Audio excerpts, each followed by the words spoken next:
Hello प्यारे बच्चों, फिर से स्वागत है एक बार आपके और हमारे इस छोटे से प्यारे से चैनल काइनेटिक एकेडमी में। बेटा बहुत दिनों बाद, आज लगभग 3 महीने के बाद मैं वापस चैनल पे आया हूँ। तो आप लोगों से माफ़ी मांगूंगा इस बात के लिए कि बहुत दिनों बाद जो है मैं आपको फिर से पढ़ाने आया हूँ। हालांकि तुम सोच रहे होंगे सर और भी बहुत सारे माध्यम थे हमारे लिए तो पढ़ने के, लेकिन कोई बात नहीं, मेरी अपनी ड्यूटी है।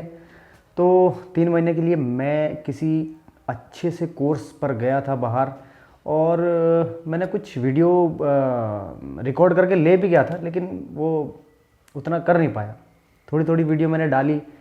थोड़ी थोड़ी का मतलब ये है कि 6-7 दिन 8 दिन के गैप पे, क्योंकि उतना टाइम नहीं मिल पाता था वहाँ पे। कोशिश बहुत की मैंने, लेकिन बेटा वो बात नहीं बन पाती जो पहले थी कि आपके लिए रोज़ एक वीडियो आया करती थी, है ना। चलो कोई बात नहीं, अब जो हुआ जैसा हुआ सो हुआ। आगे से हर एक क्लास कंटिन्यू चला करेगी, और मैं कोशिश करूँगा पूरी कि बोर्ड तक जो है, जब तक एग्ज़ाम आएंगे, मैं आपका पूरा सिलेबस बिल्कुल पूरा कर दूँ। ठीक, तो आज हमारे पास ये लेक्चर नंबर जो 21 था, मेरे पास था, तो मेरे पास पहले बेटे था ये था ये, लेकिन शायद मेरे से डिलीट हो गया वो गलती से। इसके बाद के और चैप्टर हैं कंटिन्यू थे, लेकिन वो डिलीट हो गया था मेरे से, है ना। तो आज हमारे पास क्या है, लेक्चर नंबर 21 में है इलेक्ट्रोस्टैटिक पोटेंशियल एंड कैपेसिटेंस। जो हमारा चैप्टर चल रहा था, उसमें हमारे पास electrostatic potential energy of 2 charges. ठीक, इलेक्ट्रोस्टैटिक पोटेंशियल एनर्जी के बारे में अभी आपने पढ़ा भी था इससे पहले वाले लेक्चर में, लेक्चर नंबर 20 में, कि इलेक्ट्रोस्टैटिक पोटेंशियल एनर्जी किसी भी एक चार्ज के लिए डिफाइन नहीं की जा सकती। ठीक, और हमारे पास यहाँ पे बुक में एक फार्मूला है इलेक्ट्रोस्टैटिक पोटेंशियल एनर्जी के लिए, K(Q1Q2)/R। अभी तुम सोचोगे सर कि अभी आपने बताया था कि डिफाइन नहीं की जा सकती है, और आप बता रहे हैं कि हाँ, कि ये फार्मूला बता रहे हैं K(Q1Q2)/R। ठीक, तो अभी बेटा इसे समझते हैं क्यों है। ठीक, इलेक्ट्रोस्टैटिक पोटेंशियल एनर्जी आपको पता है। आज हम इलेक्ट्रिक पोटेंशियल एनर्जी की बात करेंगे, मतलब आप समझ लेना कि इलेक्ट्रिक पोटेंशियल एनर्जी की हम बात कर रहे हैं, तो वो वही है इलेक्ट्रोस्टैटिक पोटेंशियल एनर्जी। ठीक, और ये क्या है, स्केलर है, प्लस में माइनस में। ठीक है, स्केलर क्वांटिटी है। इलेक्ट्रिक पोटेंशियल एनर्जी क्या है, एक स्केलर क्वांटिटी है, इसीलिए इसे विद साइन रखा जाता है। ठीक है, हमारे पास कोई सिस्टम ऑफ चार्ज, यानी कि चार्ज Q1 Q2 है, जो r डिस्टेंस दूरी पर है, जो r डिस्टेंस दूरी पर है, जिनके लिए हमें क्या पोटेंशियल एनर्जी फाइंड करनी है। पोटेंशियल एनर्जी फाइंड करनी है, जिसके लिए अभी आपको पहले लेक्चर में बताया गया था कि पोटेंशियल एनर्जी फाइंड नहीं की जा सकती किन्हीं भी चार्ज के लिए। तो आज हम बात करते हैं कि कैसे फाइंड करते हैं, ये कैसे आया ये। ठीक, ये फार्मूला कैसे आया है। ठीक, अब देखो हमारे पास Q1 Q2 जो हमारे पास चार्ज थे, जो r डिस्टेंस दूरी पर थे, हमने क्या किया, इसको एक फाइनल कॉन्फ़िगरेशन मान लिया। क्या मान लिया, फाइनल कॉन्फ़िगरेशन मान लिया। अब आप सोचोगे कि जब इसको फाइनल कॉन्फ़िगरेशन माना तो इनिशियल कॉन्फ़िगरेशन। देखो हमने क्या कहा था कि डिफरेंस हम फाइंड कर सकते हैं, चार्जेस के बीच की जो पोटेंशियल एनर्जी का जो डिफरेंस है। पोटेंशियल में भी हमने ये बात की थी, जब इलेक्ट्रिक पोटेंशियल का चैप्टर चला था इससे पहले, उसमें भी हमने बात की थी। क्या बात की थी उसमें हमने, कि हम इलेक्ट्रिक पोटेंशियल को किसी भी एक चार्ज के लिए, या किसी भी एक एग्जांपल ये ले लो कि अगर मेरी बात की जाए पोटेंशियल की, मेरा पोटेंशियल कितना है, कैसे फाइंड करोगे आप अंदाजा नहीं लगा सकते हो जब तक मेरे कंपैरिजन में किसी को दूसरा खड़ा नहीं करोगे। अभी मान लिया मैं थोड़ी देर के लिए मान लो कि मैं WWE रेसलर हूँ। ठीक, तो मेरा पोटेंशियल कैसे पता चलेगा, जब तक मेरे सामने कोई दूसरा पहलवान नहीं खड़ा होने का और हम दोनों को नहीं लड़ाया जाएगा आपस में, तब तक आप मेरा पोटेंशियल फाइंड नहीं कर सकते। ऐसे ही पोटेंशियल एनर्जी भी हम ऐसे फाइंड नहीं कर सकते। हम क्या क्या क्या फाइंड कर सकते हैं, इसमें केवल डिफरेंस फाइंड कर सकते हैं। क्या फाइंड कर सकते हैं, डिफरेंस फाइंड कर सकते हैं। तो इसलिए हमने ये कॉन्फ़िगरेशन को Q1 Q2 को यहां माना। ठीक, फाइनल कॉन्फ़िगरेशन दे दिया इसे, जो r डिस्टेंस दूरी पर है। और दूसरा हमने जो Q1 Q2 जो सिस्टम ऑफ चार्ज जो हमने रखा यहाँ पे, 2 चार्ज, वो हमने कहाँ पे रख दिए, इन्फिनिटी पे रख दिए। अब इन्फिनिटी पे रखने का फायदा ये हुआ कि इन्फिनिटी पे चाहे तुम कुछ भी, कैसे भी, कोई भी पोटेंशियल, कुछ भी चार्ज रखो, उसका पोटेंशियल क्या रहेगा, हमेशा 0। ये हम इलेक्ट्रिक पोटेंशियल वाले टॉपिक में हम क्लियर कर चुके हैं। ठीक, इन्फिनिटी पे पोटेंशियल क्या हो जाता है, 0, चाहे कितने भी चार्ज, कैसे भी, कितने भी रखे हो, किसी भी फॉर्म में रखे हो। उनका पोटेंशियल क्या होता है, हमेशा जीरो होता है। ठीक, तो यहाँ पे क्या हो जाएगा, इनकी पोटेंशियल एनर्जी भी जीरो हो जाएगी। जब पोटेंशियल जीरो हो जाएगा तो पोटेंशियल एनर्जी ऑटोमेटिकली जीरो हो जाएगी। ठीक, अब हमें फाइंड क्या करना है, देखो यहाँ पे हमारे पास जो इन दोनों कॉन्फ़िगरेशन से जो हमारे पास U फाइनल यानी कि potential energy final minus potential energy initial, ये क्या बना हमारे पास, work done by external agent.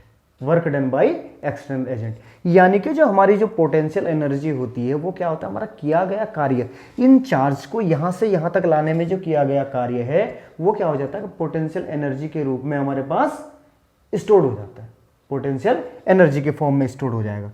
तो हम क्या करेंगे, यहाँ पे डिफरेंस फाइंड करेंगे, पोटेंशियल एनर्जी फाइनल माइनस के potential energy initial is equal to क्या होता है, work done by external agent. ठीक, अब हमने यहाँ पे देखो फार्मूला लगा दिया, यू एफ, तो हमारे ये हमें क्या कहें, फाइंड करना ही है, और you initial, potential energy initial कहाँ पे रखी थी हमने, इनिशियल उस पे, सॉरी इन्फिनिटी पे मानी थी, तो यानी कि यहाँ पे इसकी वैल्यू क्या हो जाएगी, जीरो हो जाएगी।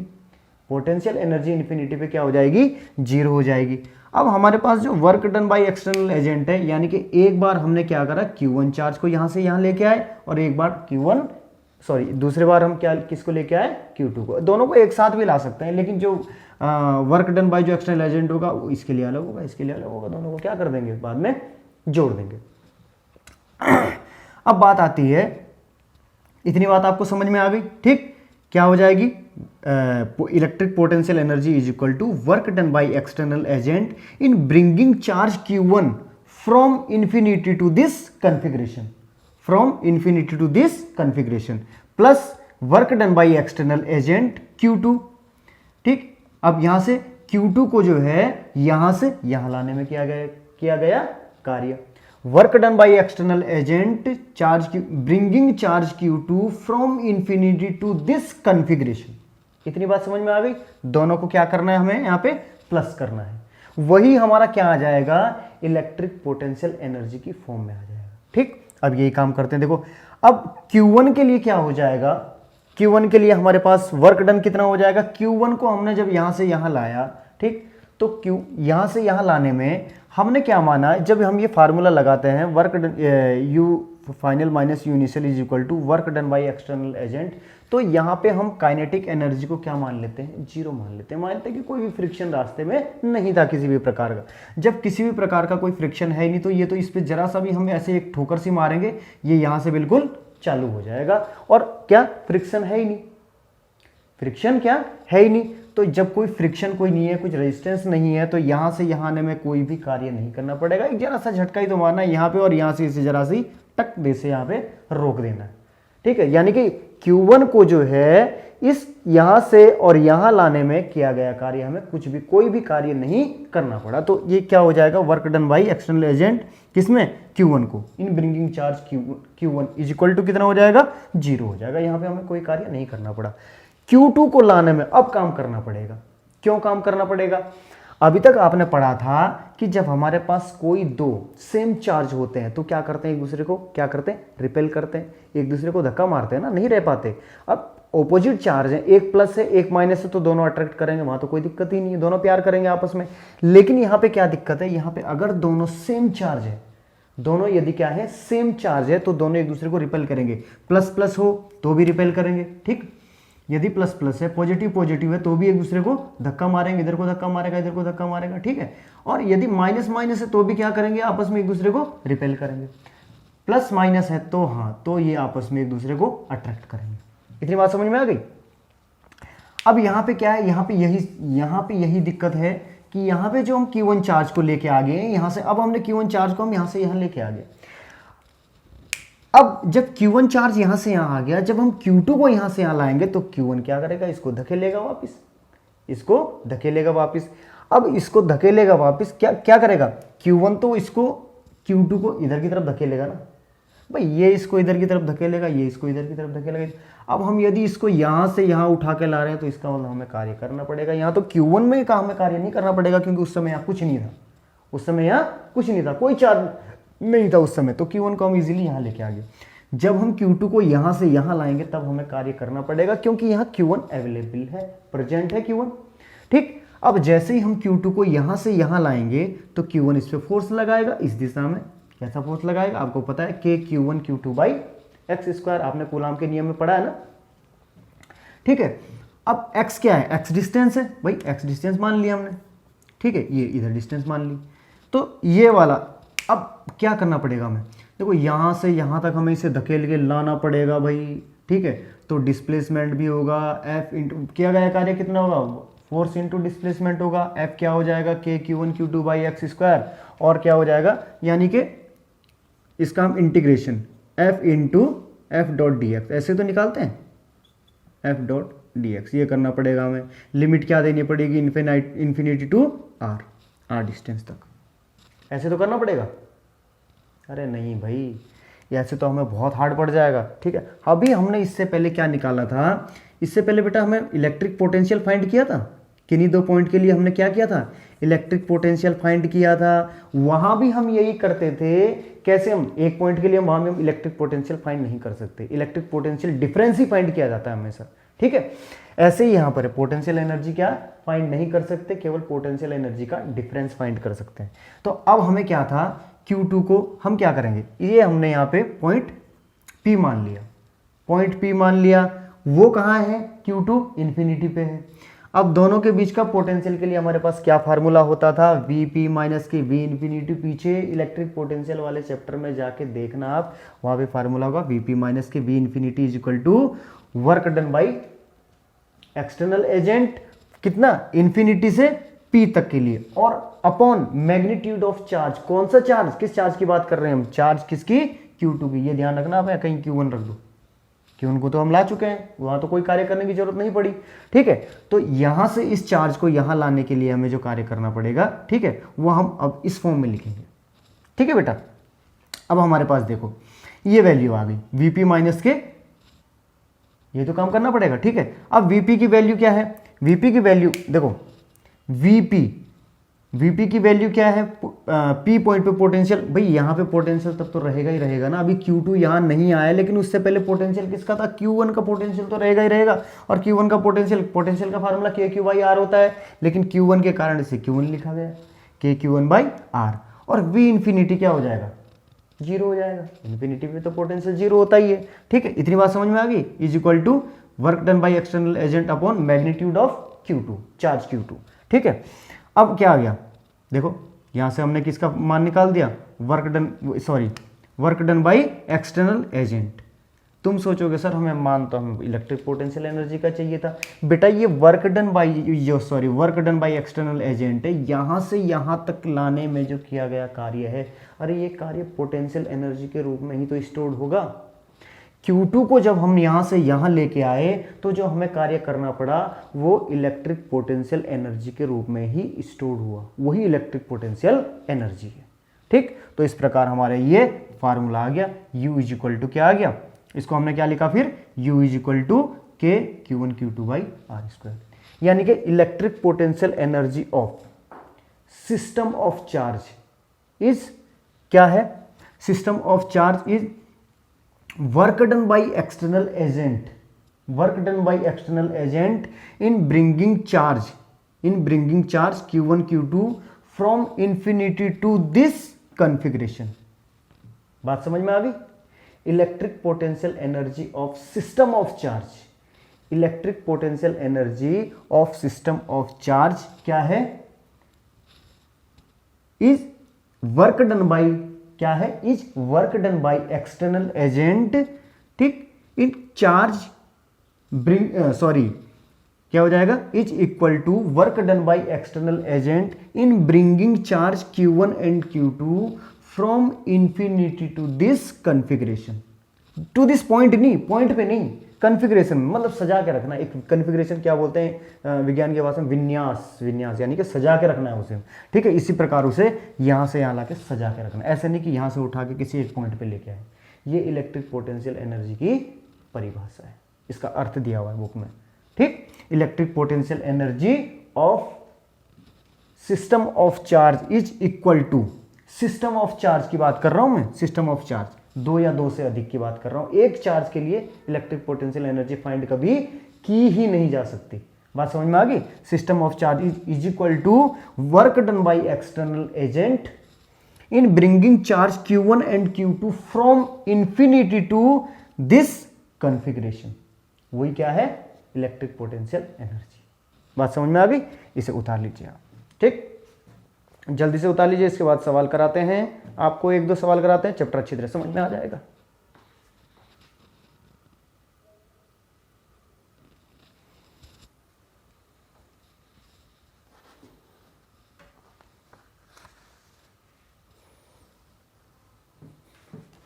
कर लिया, कर लिया होगा बिल्कुल। अच्छे बच्चे बेटा, नोट्स बनाते रहना, अपने नोट्स ही काम आएंगे, अपने द्वारा लिखे गए नोट्स, ठीक है। हालांकि तुम यहाँ से स्क्रीनशॉट ले सकते हो, कुछ भी ले सकते हो, मैं तुम्हें मना नहीं कर सकता, ना मैं तुम्हें रोक सकता हूँ, लेकिन तुम जो काम करोगे, अगर अपनी हैंड राइटिंग वाले जो नोट्स बनाओगे, केवल उससे ही बहुत अच्छी तरह याद हो सकता है। और नोट्स जरूर बनाना, ऐसा नहीं कि कॉपी किताब लेके हो और इसे देख रहे हो तो कोई फ़ायदा नहीं बेटा, ठीक है। तो नोट्स जरूर बनाएं अपने, ठीक। जहाँ से समझ में ना आए मुझे कमेंट बॉक्स में लिखें, सर ये टॉपिक, ये चैप्टर, ये हमें समझ में नहीं आया, इसे दोबारा पढ़ाओ, ठीक, आपको दोबारा पढ़ाया जाएगा, ठीक है बेटा। अभी एक सवाल कराते हैं, चलो इसे उतार लिया होगा आपने,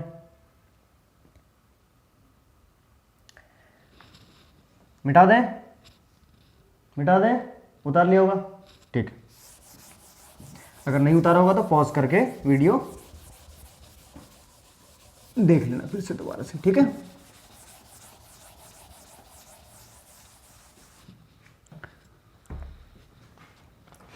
एक हमारे पास पोटेंशियल एनर्जी फाइंड करनी है हमें, हमारे पास ये सिस्टम है, ठीक। यहाँ पे चार्ज Q है, यहाँ पे भी चार्ज Q है, यहाँ पे भी चार्ज Q है, ठीक। सिस्टम 1 हो गया, 2 हो गया, 3, 1 2 3 कैसे मान लो, ठीक है, 1 2 3।